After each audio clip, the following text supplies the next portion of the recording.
Good evening, ladies and gentlemen. Welcome to the Cooper Union, to the Great Hall, and to the next lecture in our series on the United States Constitution. Today's lecture, I should say, is about perhaps the most controversial amendment to the United States Constitution, the Second Amendment. But in fact, as we've seen in the most recent political campaigns, it's hardly controversial at all. Nevertheless, we're going to hear about it tonight from our speaker, Professor Burt Neuborne, who is the Inez Milholland Professor of Law at New York University and founding director of the Brennan Center at NYU Law School. He's also, as you probably have heard me say before, for many years he was the legal director of the ACLU. He was also the lead attorney, the lead counsel in the Holocaust cases that won judgments of, I think it's something like $8 billion of reparations. So we're going to hear tonight about the Second Amendment, and since we are in a college, and as you know, colleges are famous for their adherence to their traditions, I'm going to invite you to join me in a little Cooper tradition. Take one of these, press the off button, and Professor Neuborne.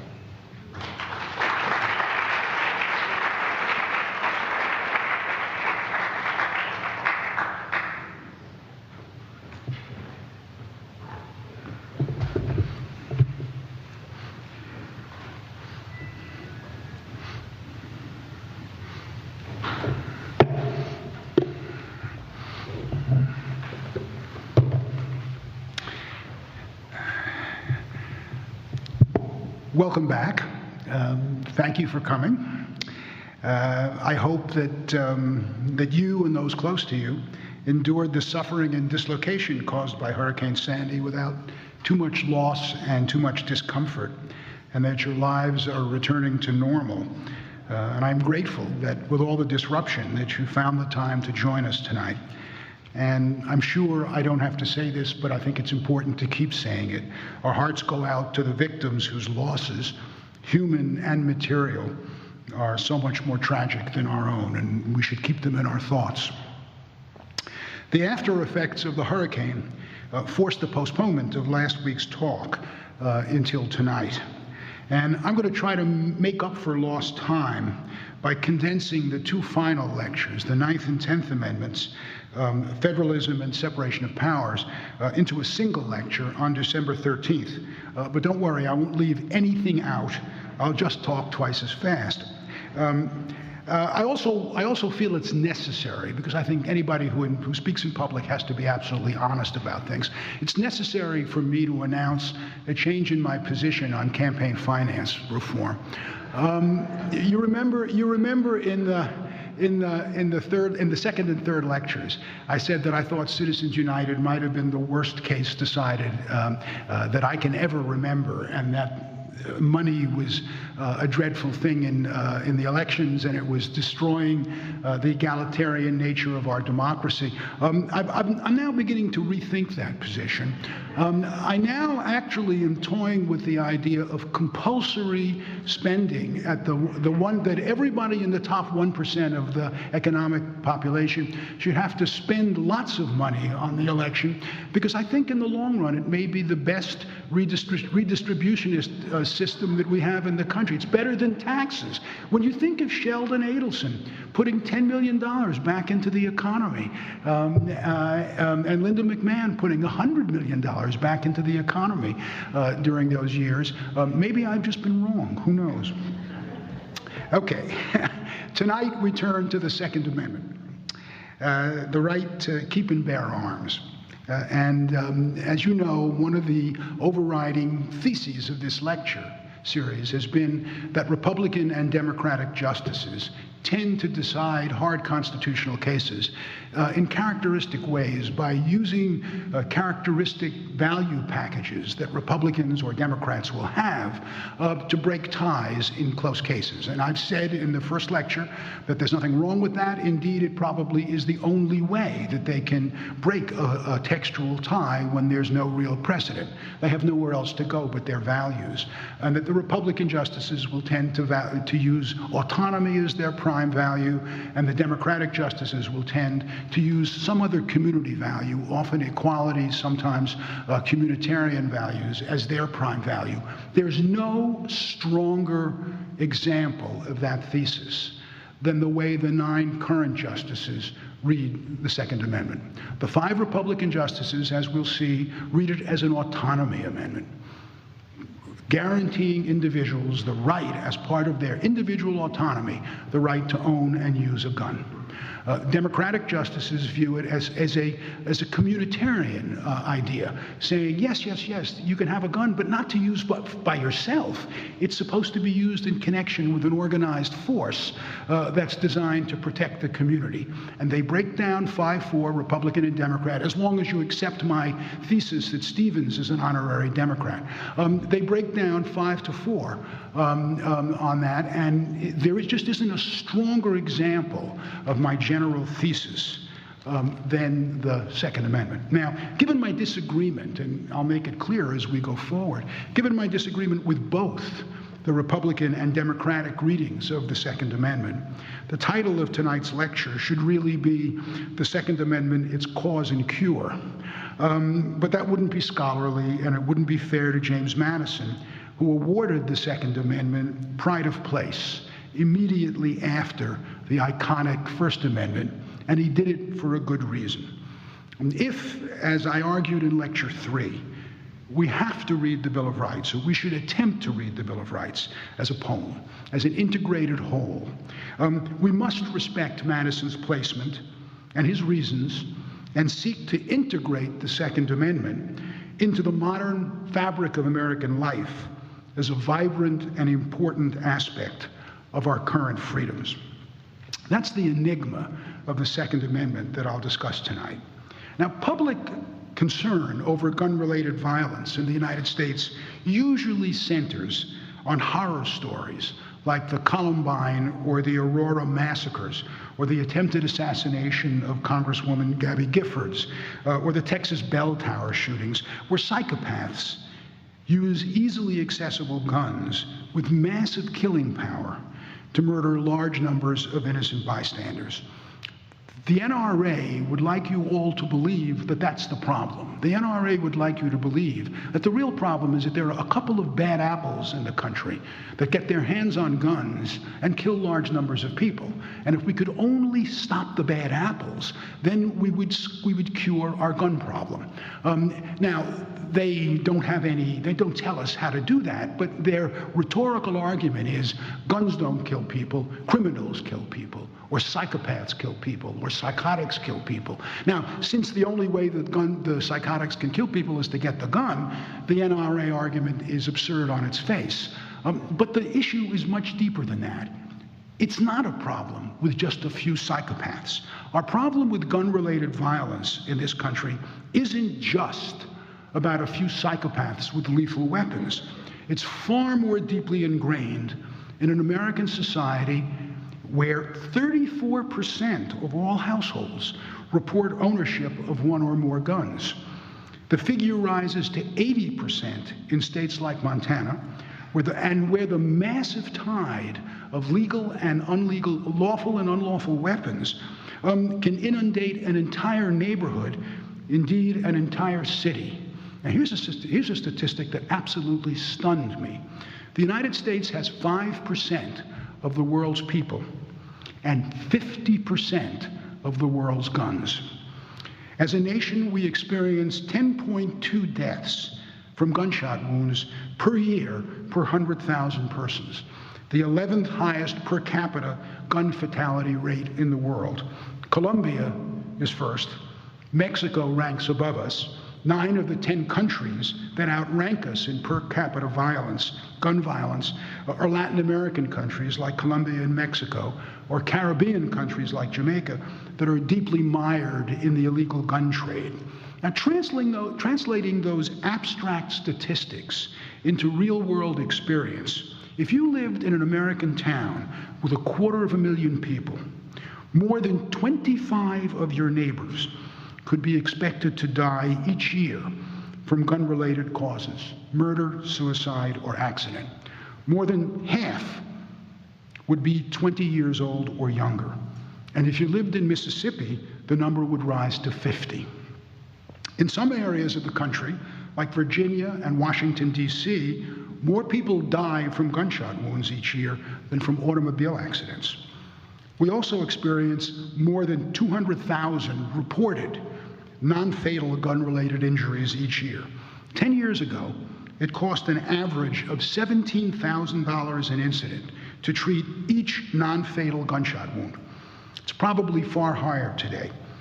If, as I think it's fair to estimate, the taxpayers will bear at least half of the cost of that kind of medical care, we shell out more than $2 billion a year in order to treat non-fatal gunshot wounds.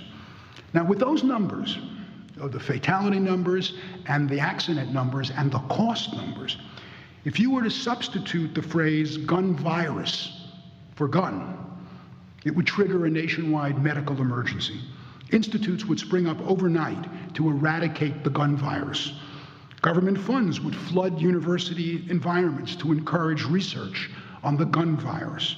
Charities would compete to raise private funds to combat the gun virus. Young people who would be deemed to be most at risk from the gun virus would be shielded in every possible way, with high schools and colleges leading the list of gun virus-free zones. But because gun ownership and use are so deeply ingrained in our national culture, and because the current Republican reading of the Second Amendment guarantees individuals a freestanding right to own guns, when we shift the focus from gun virus to just plain gun, we move from a medical emergency to a constitutional debacle.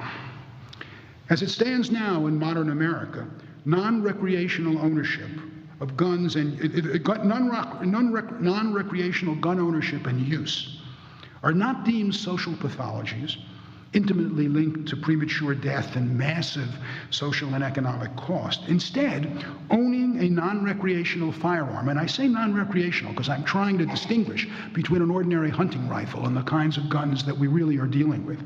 Instead, owning a non-recreational firearm is seen by many as the dignitary right of a free person, enabling some kind of heroic armed resistance to state tyranny at some point in the future, if such heroism should ever become necessary.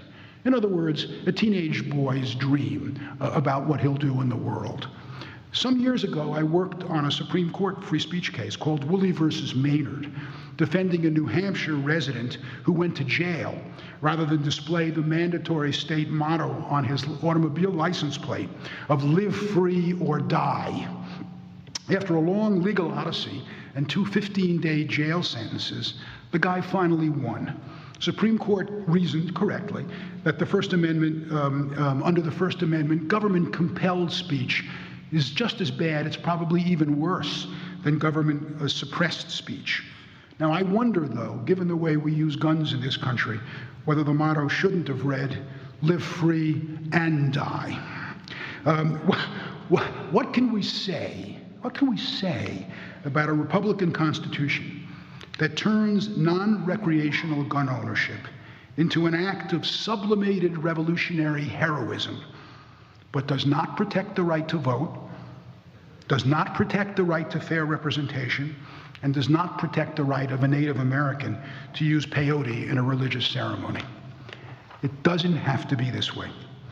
In lectures 2 and 3, I argued that recovering the poetry embedded in a close reading of Madison's First Amendment would yield the incalculable treasure of a First Amendment right to vote.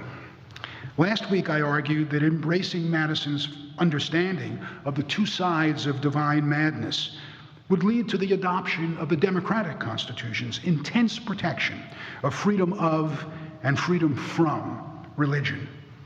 A similar Madisonian structural reading of the Second Amendment is possible that gives full weight to both the complex text, which we'll discuss in a moment, and to its placement immediately after the iconic First Amendment, while freeing us literally from the dead hand of the Republican reading of the Second Amendment.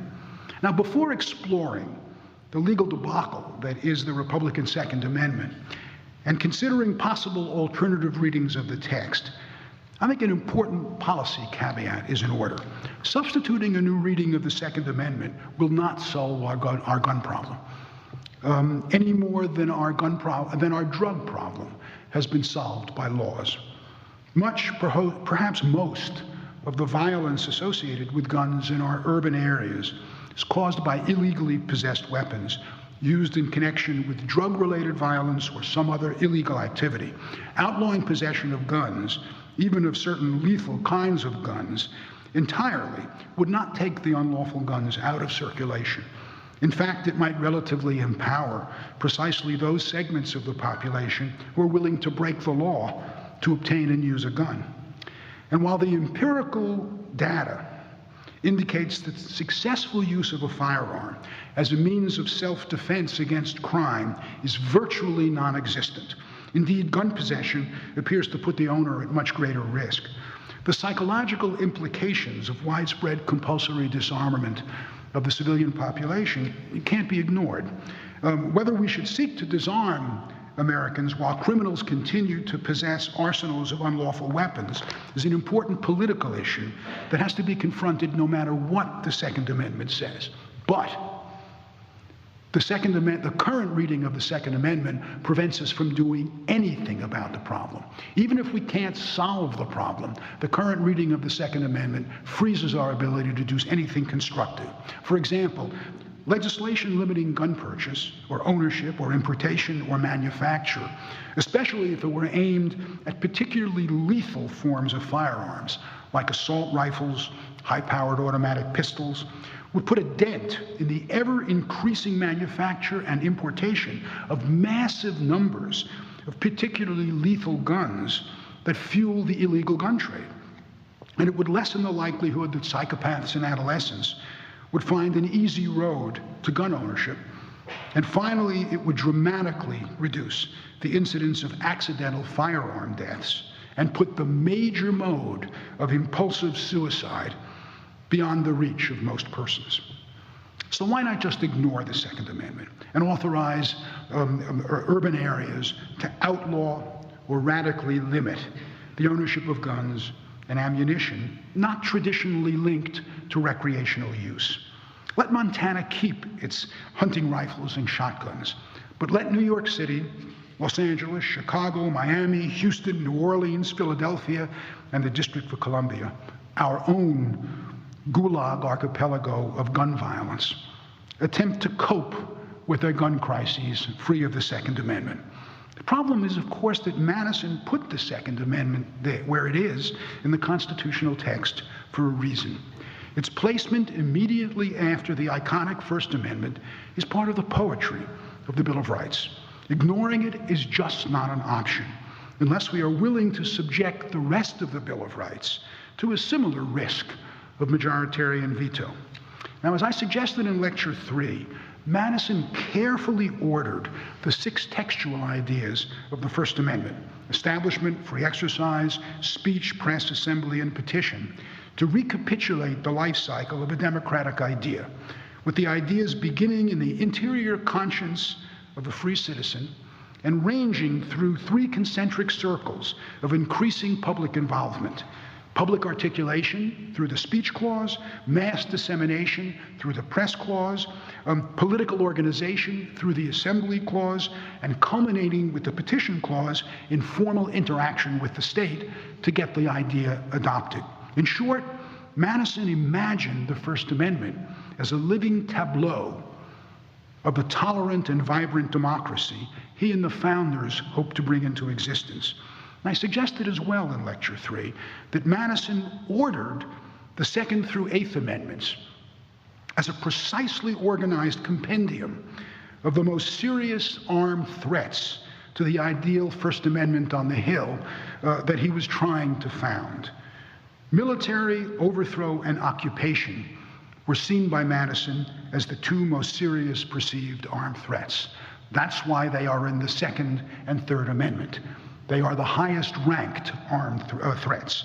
Madison's concern over abuse of the civilian law enforcement process, which he saw as the next most serious armed threat, are dealt with in the Fourth, Fifth, Sixth, Seventh, and Eighth Amendments, which divide the criminal justice enforcement system into its four chronological phases. The investigation and arrest is dealt by the Fourth Amendment, interrogation and formal accusation by the Fifth, adjudication by the Sixth and Seventh, and punishment by the Eighth. And they provide a structural guarantee in each of the amendments designed to minimize the possibility of abuse. This is not random. You simply don't have a document with the First Amendment ordered as carefully as it is, and the Second through Eighth ordered as carefully as it is, without recognizing that every sentence, every comma, is in a place because it's supposed to be there as part of a larger picture. Madison's great poem, and that's why I keep calling it a poem, Madison's great poem to freedom closes with the Ninth and Tenth Amendments, instructing us how to read the constitutional text. The Ninth Amendment adopts a broad construction of the idea of rights by authorizing the use of analogy and implication to establish new rights that are not explicitly set forth in the text. The Tenth Amendment forbids such an open-ended process when government powers are at issue, requiring explicit textual support for any exercise of power by the federal government. Now, we'll consider the Ninth and Tenth Amendments and the way they interact with each other in the final lecture on December 13th. Tonight, I want to ask where the Second Amendment fits into this remarkably structured poem. The 27 words that constitute the Second Amendment. Let me read them to you. I wish I could put them up on the screen behind me because the textual argument is complex, but I'll keep trying to come back to it. A well-regulated militia, being necessary to the security of a free state, the right of the people to keep and bear arms shall not be infringed. This is James Madison speaking directly to you. A well-regulated militia, being necessary to the security of a free state, the right of the people to keep and bear arms shall not be infringed. Now, unfortunately, the Second Amendment is currently mired in three unsatisfactory readings by both Republicans and Democrats that mask its true Madisonian structural meaning. One reading, the first reading, that's called the so-called federalism reading, treats the Second Amendment as an anachronistic relic of pre-Civil War federalism that's designed to protect autonomous state militias against the regulatory power granted to Congress in Article 1, Section 8. As a textual matter, the federalism reading privileges the first clause of the amendment, talking about a well-regulated militia, and describing, but subordinates the second clause, talking about the right to bear arms. And moreover, the demise of the strong theory of state sovereignty after the Civil War ended support for genuinely autonomous state armies. So in the end, the federalism-driven Second Amendment does little more than provide extremely limited autonomy to a few state National Guard units, which in any event remain subject to federalization by the president at his option. In effect, the federalism reading consigns the Second Amendment to historical irrelevance. A second reading, the so-called communitarian reading, is the reading embraced by the four current Democratic justices. The communitarian reading treats the Second Amendment as a means to assure the continued existence of a powerful armed citizens' militia capable of checkmating any effort by a national standing army to stage a military coup. Under the communitarian reading, a well-armed citizenry provides the raw material for an organized citizens' militia capable of deterring a takeover by the nation's military organs. As with the federalism reading, the communitarian reading privileges the first clause about a well-ordered militia, and subordinates the second, talking about the right to keep and bear arms. Gun ownership is simply treated as a means to assure the raw material for people who can serve in the citizens' militia. And whatever the deterrent power of a citizens' militia might have been in the 18th century when everybody fought with muskets, the type of weaponry that would be needed today to genuinely deter a military takeover would require recognizing a right to assemble a terrifying private arsenal. No one seriously suggests a Second Amendment right to own a tactical nuclear weapon or even a conventional artillery or machine guns. So the arsenal protected by the Second Amendment could not provide real deterrence to a military takeover. Even more importantly, the citizens' militia declined and eventually went out of, it became extinct during the 19th century. So the institutional vehicle that was supposed to be the place where the people with guns went to defend the nation against military takeover no longer exists. There is no more citizens' militia. At most, therefore, a communitarian reading is really a symbolic reading about the symbolic right to potential heroic armed martyrdom in a citizens' militia that no longer exists. Now, the Democratic justices who adopt a communitarian reading rightly assert, and they're right in saying so, that such a militia-driven Second Amendment no longer has practical meaning in today's world. Thus, as with the federalism reading, whatever the historical merits of the Democratic communitarian reading, it simply erases an important concept of Madison's poem from the modern text. The third reading is the so-called individual rights reading of the Second Amendment. That's the reading embraced by the 5 current Republican justices. The individual rights reading construes the Second Amendment as a broad guarantee of the right to own firearms.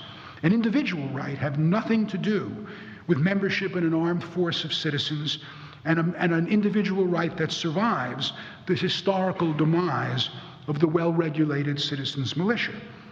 The constitutionally protected right to own firearms, argues the individual rights readers, is necessary to reinforce individual autonomy. It's kind of thinking about Immanuel Kant on stilts, waving a gun. That autonomy, you have to have that kind of power, or else you're not really autonomous. And that the acts of protecting against military overthrow will take place through individual acts of heroic armed defense or ad hoc communitarian force. Now, as a textual matter, as I think you see, the individual rights reading privileges the second clause about the right to keep and bear arms and completely ignores the first clause, the well-regulated militia preamble. It also fails to explain how an uncontrolled proliferation of privately owned firearms is going to enhance the security of a free state, as opposed to risking armed anarchy and disorder and self-help.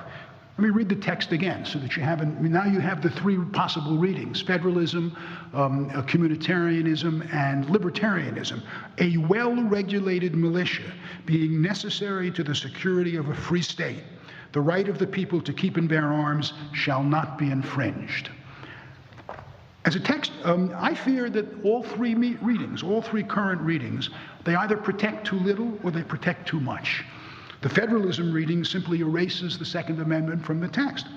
The communitarian reading also leaves the Second Amendment without any real practical effect in the modern world. The individual rights reading does give the Second Amendment effect in the modern world, not enough to deter a military takeover, but more than enough to make life in the ghetto much worse than it has to be.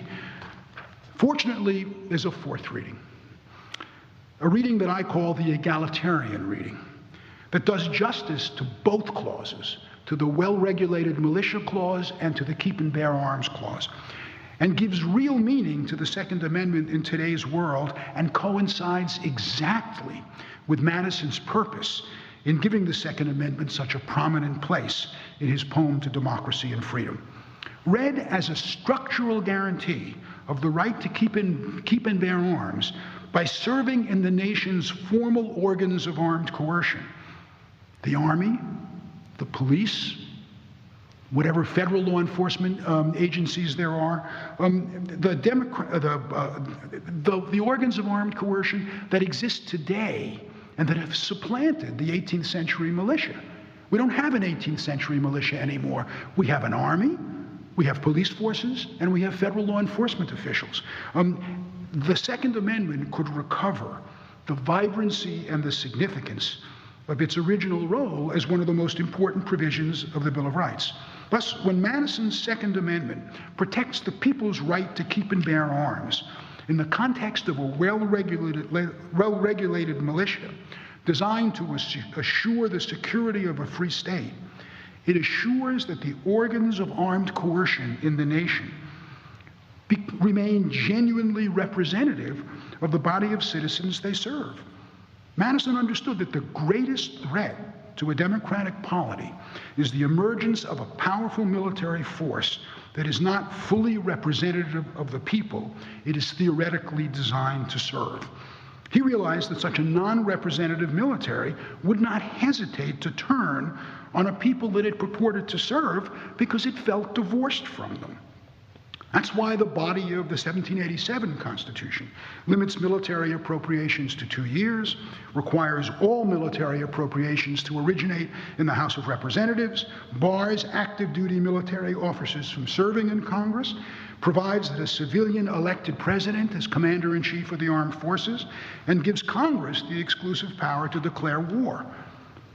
Madison, responding to concerns expressed during the ratification process, determined that the protections in the body of the Constitution would not be enough to protect against military overthrow.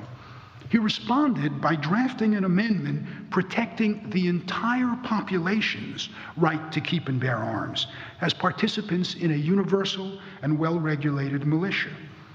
By providing for such a citizens' armed force, Madison hoped to prevent the emergence of the dangerous gulf between the makeup of the state's organs of armed coercion, consisting in those days of a standing army and private police forces, and the general population. In effect, through the Second Amendment, he turned the entire population into the nation's ultimate representative armed force, the citizens' militia. Properly construed, therefore, the Second Amendment right to keep and bear arms is not the right to own a gun as an autonomous armed island, nor is it the right to die heroically in a hopelessly outgunned resistance to a military coup firing a single revolver. But it's the right of every citizen to participate equally in the common defense of the community through equal access to service in the nation's institutions of armed coercion. The poetic genius of the Second Amendment is Madison's remarkable insight that the military poses a unique threat to democratic governance whenever a marked imbalance emerges between the makeup of the people and the makeup of the military. The 18th century organs of armed coercion, known to the founders, were profoundly threatening to a fledgling democracy precisely because they were so profoundly unrepresentative of the body of the people. The 18th century standing armies were often made up of mercenaries with no ties whatever to the polity in which they were deployed. Great Britain fought the Revolutionary War largely using Hessian mercenaries.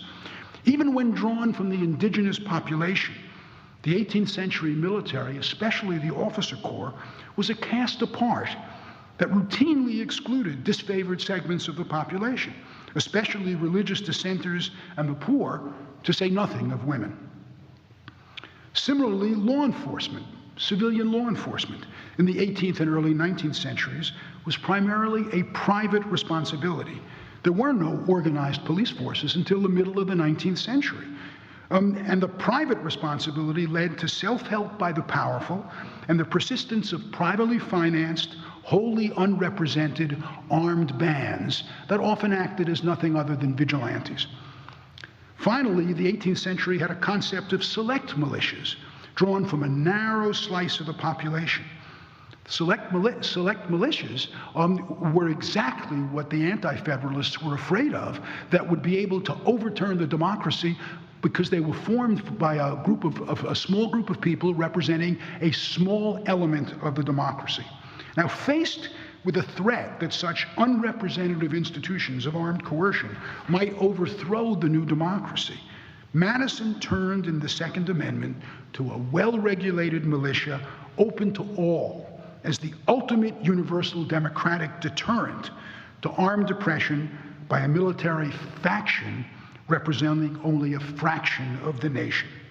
Now, to the founders, the very idea of a well-ordered citizens' militia was characterized by its inclusionary nature, the entire citizenry in arms, as opposed to the exclusionary, unrepresentative nature of the ordinary organs of armed coercion, the standing army, the select militia, and the private police forces.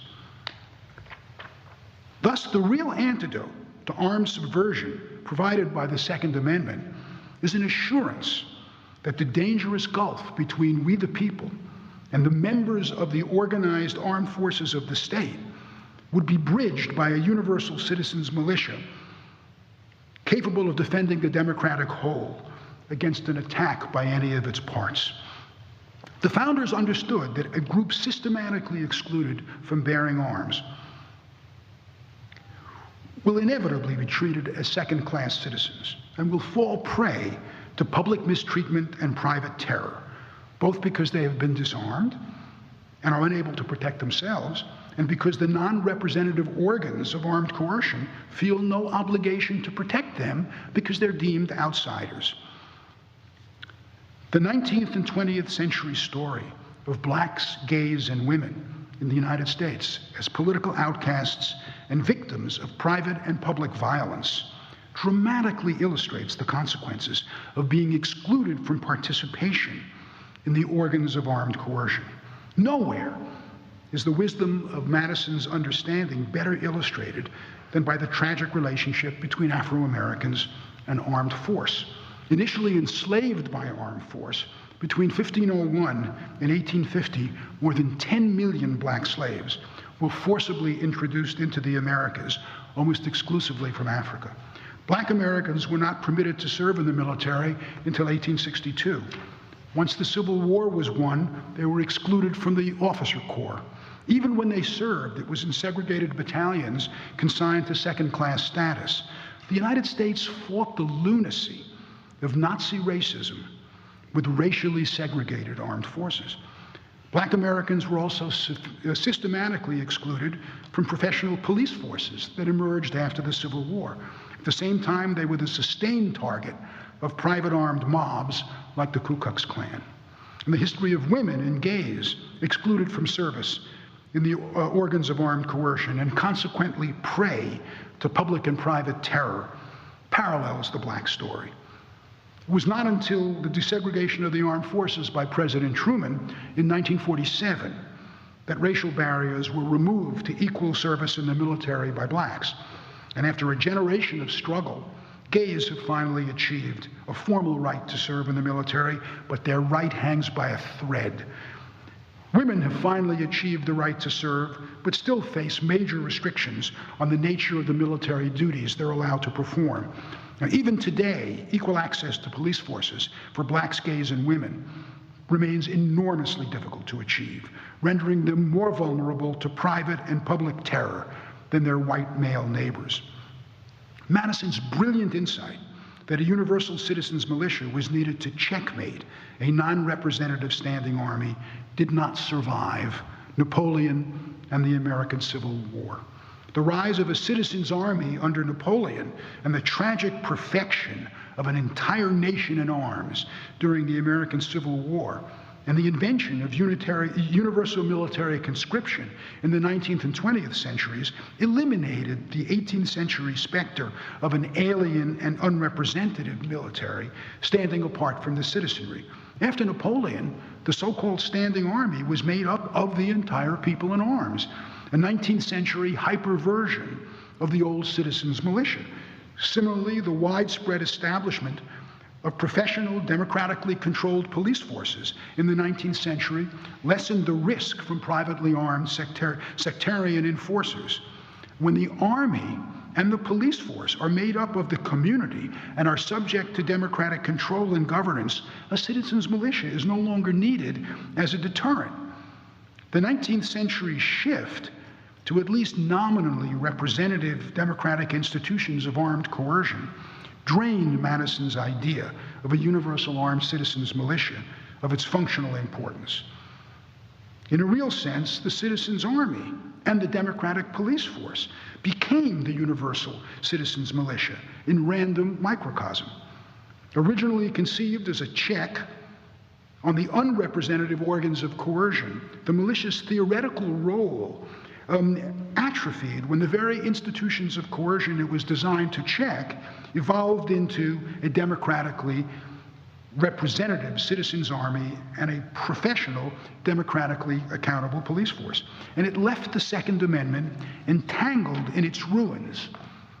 But despite the demise of the militia concept, the modern Second Amendment retains its importance as one of the most important structural protections in the Bill of Rights. Read structurally, it continues to provide a critical bulwark against the emergence of a dangerous imbalance between armed forces and the people by assuring all citizens an equal right to serve in the armed forces and the police. The surprising, deeply egalitarian structural protection of the Second Amendment is that no group, not blacks, not women, not gays, can be excluded from the right to keep and bear arms as equal participants in our contemporary institutions of armed coercion without risking the emergence of the ominous imbalance between the people and the wielders of organized armed force that the founders identified as the single most serious threat to the First Amendment's ideal commonwealth. Thus, the failure to permit gays to serve in the military and the police violates the Second Amendment. The failure to include qualified women in military combat operations violates the Second Amendment.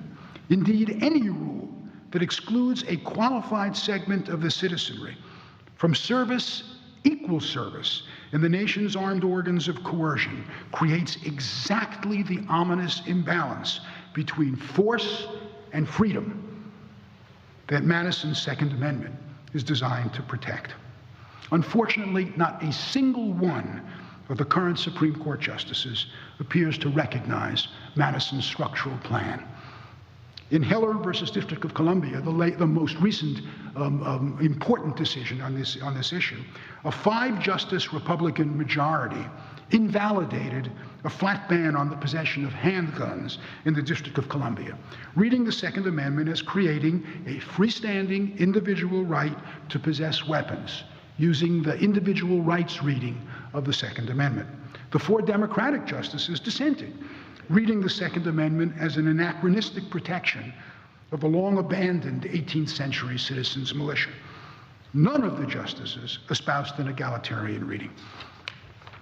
While all 9 justices in Heller relied heavily on history in an effort to discover the original intent of the founders, Heller is a nightmare for originalists.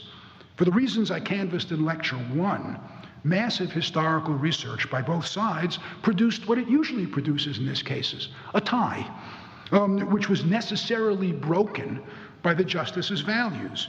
Now, you have to ask yourself, if originalism can't deliver a consensus answer in a case like Heller, it's fair to ask what value it has in trying to read the Constitution. I mean, the very idea of using an 18th century mindset to set the legal parameters for gun ownership in the 21st century borders on the absurd. I mean, the only reason that we would ever consider locking our legal approach to guns in a modern world of massive firepower in an urban center and lock that into a vision of agrarian farmers and muskets is the promise by originalists that they would give us a clear legal command that would satisfy what we talked about in the first lecture as John Marshall's syllogism machine. In Lecture 1, I scoffed at the idea that historical research in hard cases could uncover single right answers to the meaning of constitutional text. And Heller proves my point. In the end, the 9 justices bitterly disagreed over the historical record and had no choice but to use their values to break the textual and historical ties.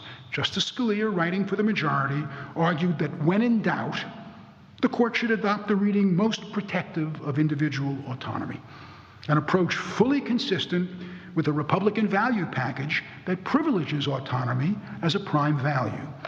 Justice Stevens, who I've dubbed an honorary Democrat, writing for the 4 dissenters, argued that when in doubt, the court should defer to the political majority's reading of the ambiguous constitutional text, especially in settings where the security of the community is involved, an approach fully consistent with the democratic value package that is more willing to subordinate pure autonomy to democratically imposed restrictions in aid of deeply felt community values. Now, both tiebreakers in Heller are defensible. Whether you agree with one or the other depends upon how you balance autonomy and community need. But neither reading does justice to Madison's poetry. The Second Amendment contains the only preamble in the Bill of Rights, the clause explaining the importance of a well-ordered militia to the security of a free state, followed by a substantive clause protecting the right of the people to keep and bear arms. Imagine for a moment what the First Amendment would look like if it also had a preamble that read, freedom of conscience and the free exchange of ideas being necessary to the proper functioning of Republican government, and then went on with the text. The thrust of my lecture 3 was that we should read the First Amendment that way, as though it contained an implicit preamble based upon the order of the text. The Democratic justices tend to read it that way. Republican justices tend to read each clause in the First Amendment as if it were torn, isolated from the text.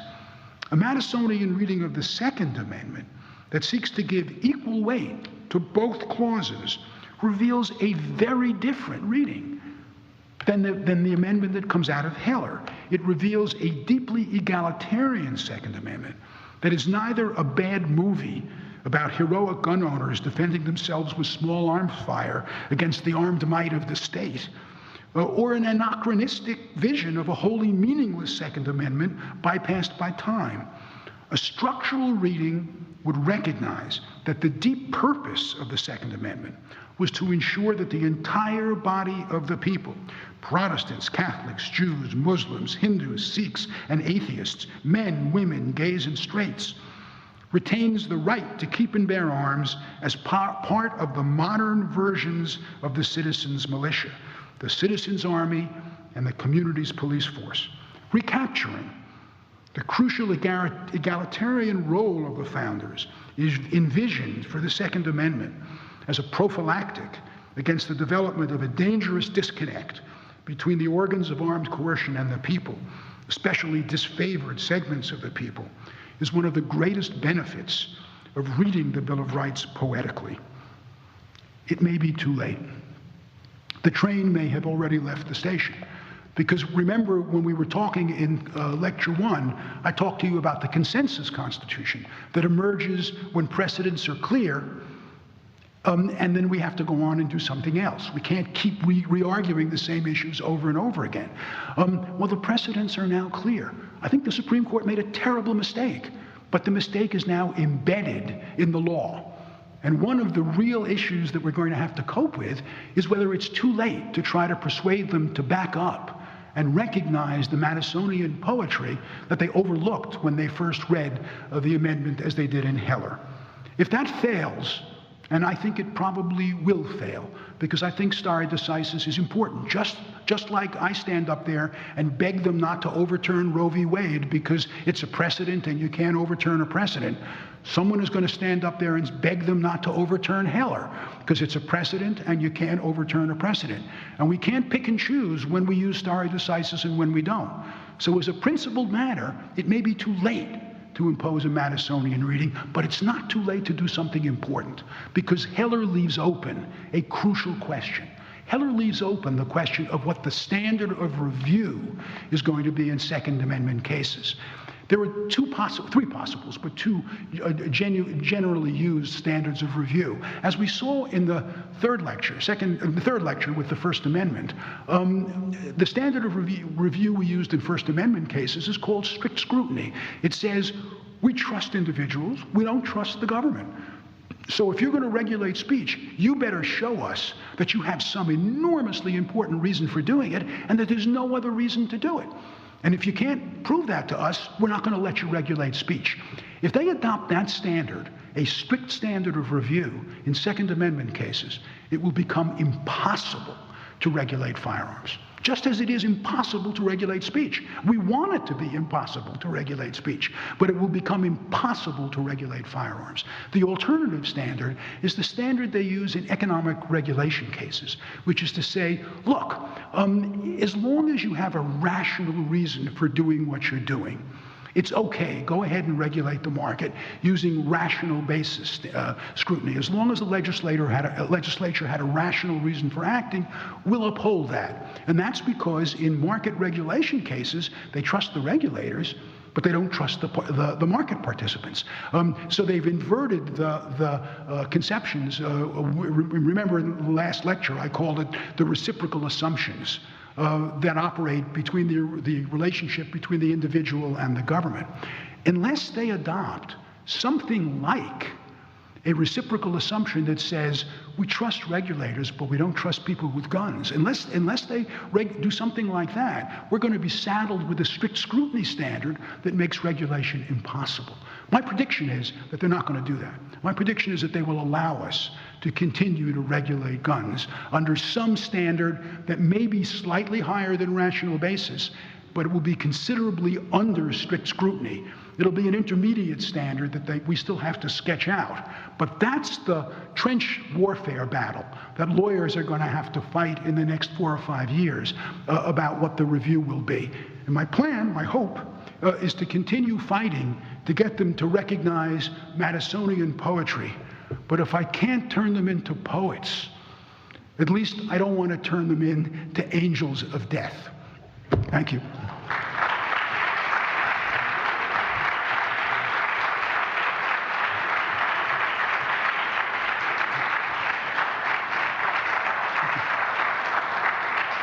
So, thank you very much. As is our tradition, those of you who are hungry should have absolutely no reason to stay. But anybody who wants to ask a question or to make a comment, the mics are live, and I'm delighted to try to respond to any of your questions.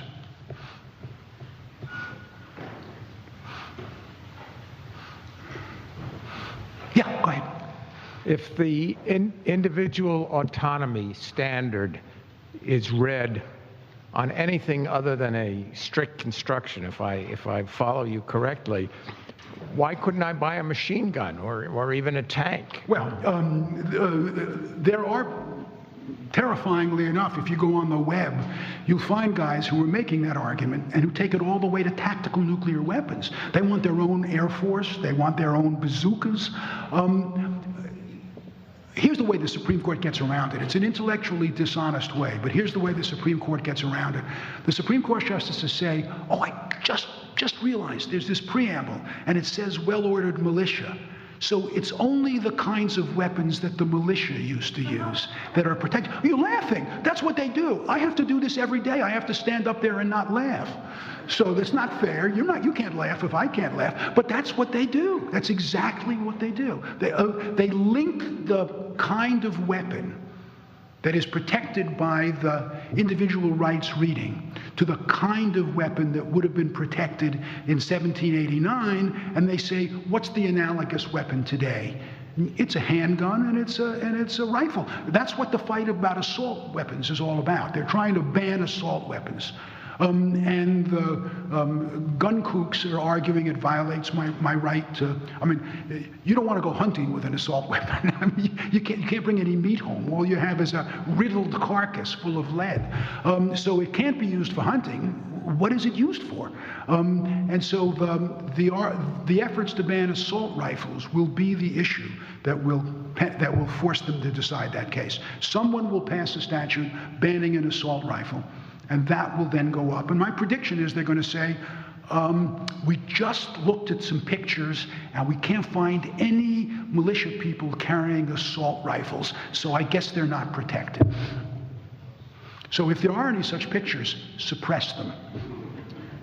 Hi, I wonder why it's assumed that it's a virtue for the Second Amendment to be poetic. Why not just be clear? The Madison's writing in a fashion that's poetic. You know, it is a beautiful. It flows beautifully, has a certain meter to it. I'm wondering why that's a virtue. If there's two different clauses, why not just spell out the relationship between the two? Because if you, I had the amendment. If you put the words, if you substitute other words, it starts looking like a conditional. Hungry, the pain that I felt in my stomach, I had to have an apple from the fridge. It's not clear whether I would get that apple if I didn't have a pain in my stomach. Why not just spell out the relationship between the two clauses? It doesn't seem like it's a virtue to have it be poetic. It's a virtue to be poetic because you're writing a constitution for the ages, and you're not writing a shopping list to go to the grocery and list things in the grocery. Things are going to come up. The reason the Constitution has lasted 200 years, it's the oldest living document that is a charter of freedom in the world. The reason it's lasted that long is that it gives us play in the joints to construe it. And the question is, how do we best construe it? And my argument is reading it as a poem is the best way to construe it. Reading it as a coherent whole and attempting to give coherence to every part of the document. That's part of the construction. Canons of construction to assume that every part has. But you can't escape construction. How do you escape? No. I'm agreeing, but I'm wondering why it's helpful to have a preamble where it's not clear whether it's a conditional or not. Oh, well, I mean, I'm not suggesting that, I wish he'd written it a little differently. If we didn't have the problem of how the preamble fits with the second sentence, right, then we'd have then we wouldn't have an argument about how to construe it. And that's why I think it's poorly that it could have been avoided, right? He could have spelled out the relationship between the two. Oh, sure. I mean, hey, we could have also avoided rich people spending vast amounts of money in elections if only they'd put a little clause at the end saying, but we don't mean that rich corporations can spend vast amounts of money. Well, you can't think of everything. That's an issue of specificity. I'm just saying that it's just the construction of the sentence. Using a preamble, while it's beautiful, it's not. It's a disservice in some ways, I think. The moment I get him on the phone. I'm serious. He made a mistake. It's a mistake. It's a mistake in drafting. But what are we supposed to do with it? I mean, we have to live with the text that we have. Now, you can erase the preamble, which is what Scalia does, and says, just a preamble, I don't care. Or you can try to do justice to the entire text. Right. But I just think that if it's conceded that it's a mistake in draft, in the way it was drafted, then the word poetry isn't necessarily a word of praise, right? In being poetic, there are some casualties to it. Casualties in clarity or in coherence. All right. Well, I mean, I suppose you can say that. Because we've been using you can say it's a flaw in the Bill of Rights that it has to be read poetically. It would be so much better if they had imagined everything and given us a specific answer. But they can't. And therefore, the question is, what's the next best? It's not the issue of specificity. It's the lack of spelling out the way that the one clause just. They use in the use of a preamble. It's not clear whether it's a conditional or not, right? That could have been avoided without having to say, you know, if there's an AK-47 that comes out in 19. If I were there and I had your wisdom, I would have told them not to use a preamble. But what are we? What do you seriously argue that we should do? No, we're left other than giving them bad marks for draftsmanship, we have to live with the preamble and do something to it. Yeah. Burt, can I ask you? Yeah, go ahead. Sure, yeah, sorry. Of course. Is there any? I don't know whether I've introduced Richard Emery to you. Richard and I have worked on civil liberties cases since just after the Civil War, isn't it, Richard? Yeah. So we've worked together a long time. He was the legislative director of the New York Civil Liberties Union when I was a staff lawyer in the 60s. So, Burt, has anybody made this argument of the egalitarian interpretation? That's the first question. And then the second question is, historically, what do the Federalists say? What does the contemporary literature say about the Second Amendment, and does it fit with any kind of egalitarian view? The easy answer to the first question is I made this argument in an obscure 2007 Law Review article in the Vanderbilt Law Review that was published to celebrate the 50th anniversary of Brown versus the Board of Education. My mother read it, a few close friends read it, but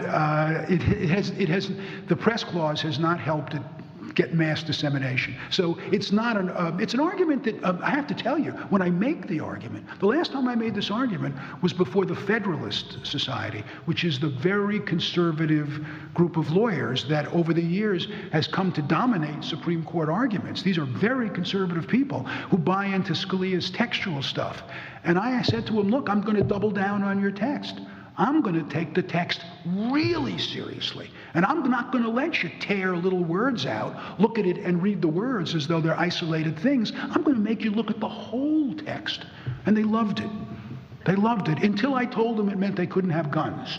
At which point they shot me and I left. Is there anything in the history that... Yeah, I'm sorry. The second one, the history is quite clear. History is quite clear that they saw it as a defense. I didn't read it to you because I hate to read long quotes to an audience. But Madison, in one of his Federalist papers, says the whole purpose, we have to avoid a standing army. When there's a standing army, it's a threat to military overthrow, and we need to have the citizens' militia as the antidote to the standing army. What he didn't foresee is Napoleon. He didn't foresee the growth of the idea of a whole nation in arms, which changed everything. But for his time, it's clear it's supposed to be an antidote to overthrow by the military.